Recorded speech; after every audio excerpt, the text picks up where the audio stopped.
આ restaurant Bhagat Singh ગાર્ડનની exact સામેની side, Bhagat Singh garden જેવું પૂરું થાય અને તરત મારું રેસ્ટોરન્ટ આવે છે, બાપનો બગીચો.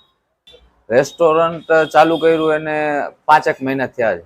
બપોરે ગુજરાતી થાળી છે અને સાંજે ચાઇનીઝ, પંજાબી ને પાઉંભાજી છે. બપોરે જો ગુજરાતી થાળી છે એ બપોરે 12:30 થી ચાલુ થાય છે અને જ્યાં સુધી હોય સબ્જી કે એ ત્યાં સુધી આપણે પ્રોવાઈડ કરીએ. વધીને વધી 3 વાગ્યા સુધી ચાલુ રહે છે.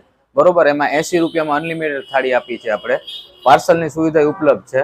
બરોબર. 80 રૂપિયામાં અનલિમિટેડ થાળીમાં આપણે 3 જાતના શાક, દાળ ભાત, સલાડ, ફ્રાઈમ્સ અને છાશ, અને એ પણ બધું ઘર જેવું.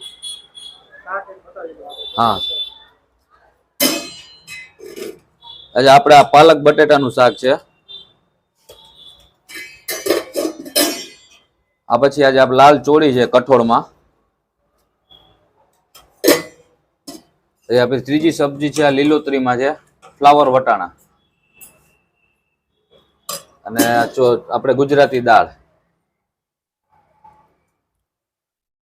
કુવાર ડુંગળી ગાંઠિયા, પછી આપણે સેવ ટમેટા, રજવાડી ઢોકળી, ભરેલા રીંગણા. આ પણ હોય. એ અલગ અલગ દિવસે અલગ અલગ રીતે હોય, પણ 3 સબ્જી હોય પ્રોપર.